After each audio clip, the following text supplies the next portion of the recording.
Welcome back to Breaking Down Storage Tech. Today we're breaking down a 2-wide tileable minimal prefill filtered 4x loader by acaciachan. So let's get straight into it. So what does all of those words mean? Well, 2-wide tileable means that you can repeat and put another one every 2 tiles or 2 blocks because it's tiled 2 wide. Now, minimal prefill means it requires as little of prefilling like this as needed. So this is all that you use. And that's like the lowest amount. Like you don't have to do anything relative to other systems where you may have to put an extra box in or something like that. Nope, this system fills in the boxes for you with your just regular shulker line and takes care of the rest.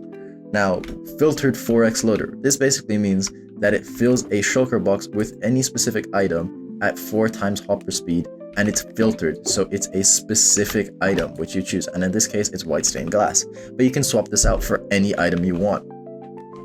Now, let's get straight into it. So here you have your double speed filters.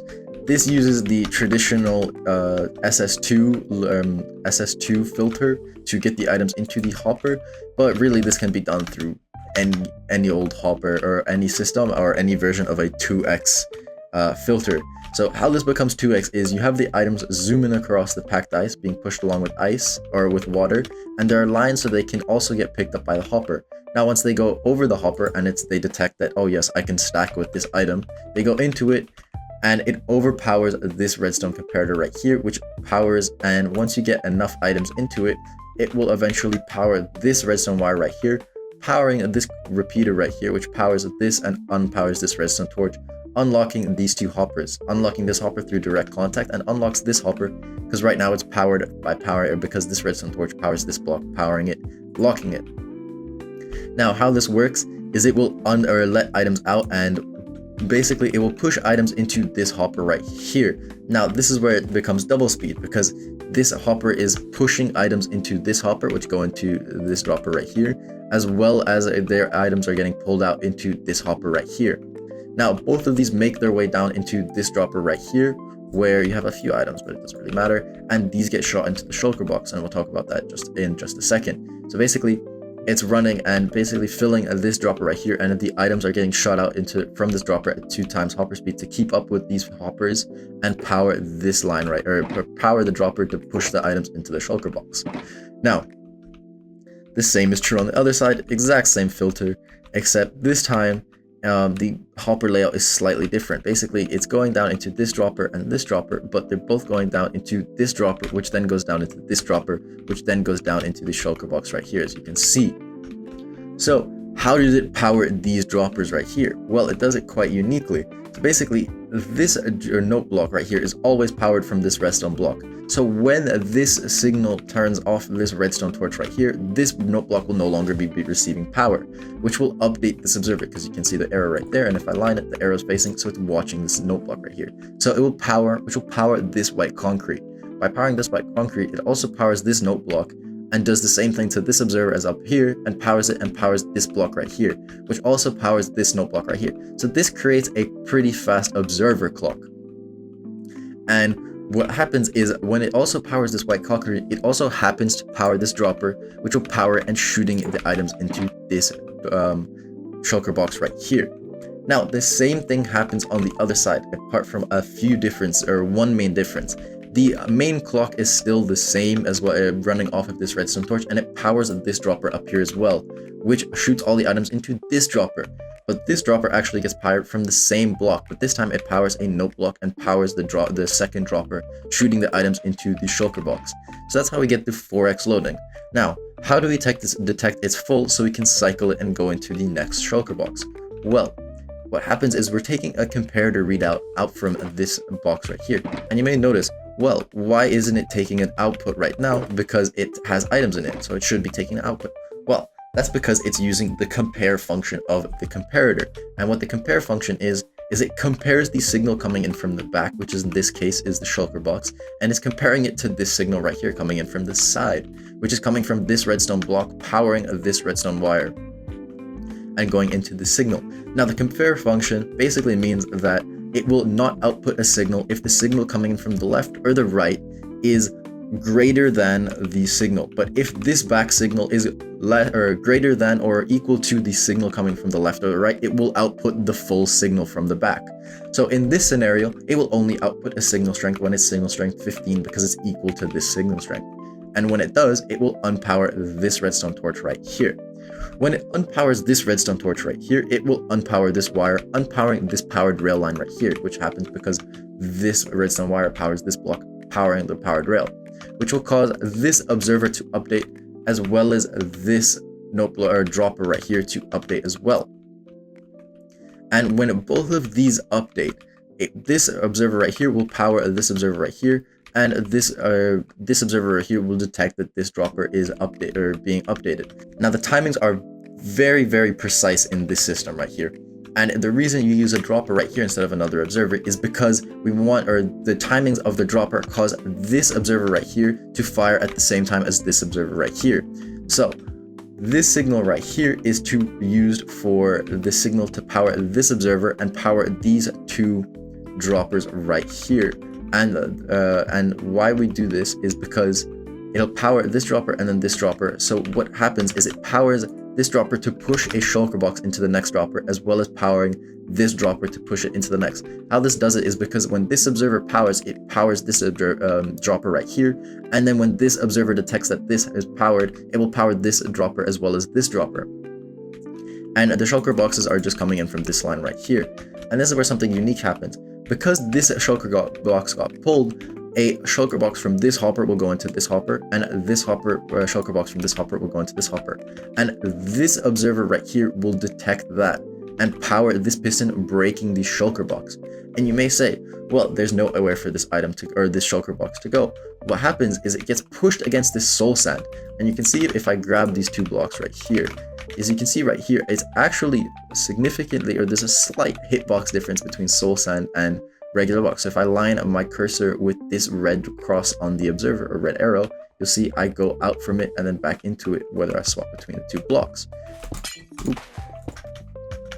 And that's how the shulker box can get pushed into this and get picked up by this hopper to go out into the output. And now we've dealt with the shulker box. But now we have to deal with replacing the shulker box. And this happens because this observer right here will powering this observer, powering this note block, which will power this observer.